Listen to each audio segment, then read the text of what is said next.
start with problem one.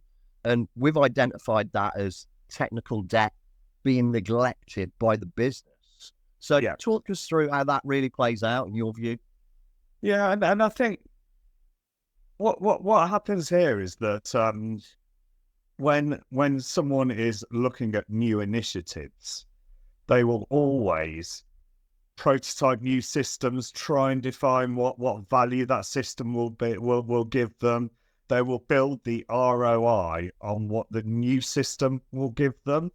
Yeah. What IT and what the industry have always been, has always been difficult for the industry, is to find what the total cost of ownership of that system will be, what the effort is in integrating the legacy systems, what the effort is in verifying that everything is still working on the new system.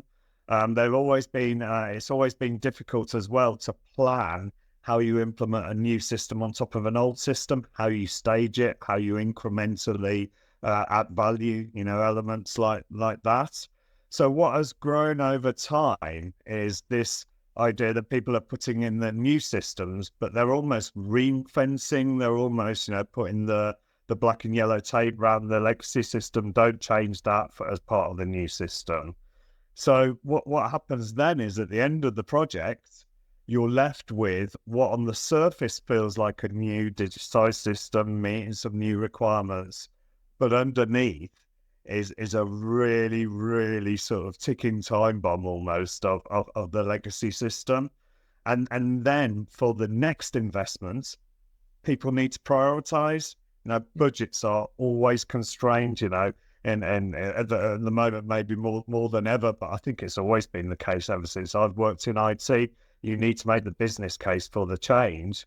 So you end up focusing on the new, not sorting out the old problems. Yeah. So you put up with the old design, the old architecture, the old technology, the old solutions as constraints to the new, and you end up spending more money on the new to get around those problems. And kind of that any surplus budget then just ends up dealing with just maintenance of those old systems, fixing security, kind of vulnerabilities, and doing, minimal upgrades, etc., without really tackling the real problem. I mean, straight away, I'm thinking innovation killer, right? Yeah, absolutely. And what then people tend to treat technical debt as is people will, technical debt is a term that's been coined, for quite a while now. And engineering teams, and our engineering team are one of those, are very hot on technical debt. They're very hot on leaving code better than where you found it, so that if people are in the code, they will improve it, they will refactor it, they will increase test coverage. As an engineering discipline, most engineering teams are very good at dealing with tech debt in the product that they support. What organizations are traditionally weak at is solving architecture debt, tech debt, platform tech debt, design tech debt, the bigger challenges where you've got to rip things apart before you put them back together. So if you were coming to me and saying, I want this change done in the front end, and we thought if this was in the perfect architecture, it would be 1 day's worth of work. Yeah. But with the legacy that it's built on, I'm going to quote 10 days.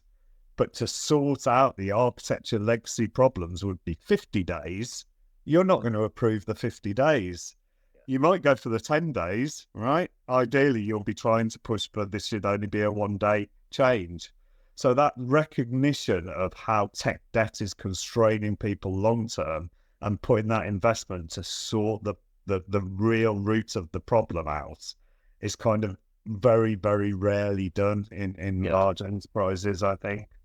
And I think what backs that up is another stat. It was getting the FCA report, and they said that at a minimum, all of their membership took on average 6 to 12 months to launch and build a new product. So nothing happens quickly because everything's a mess, right?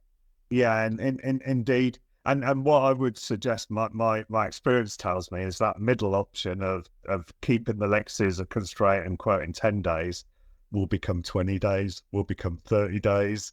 you put it into test, you go live, you find a bug and it's deep down, then it becomes 50 days, and I would guarantee normally if you look at a longer timeline, 3 years, 5 years, not sorting out the legacy challenges will cost you more in the long run than just focusing on the front end, the shiny new application.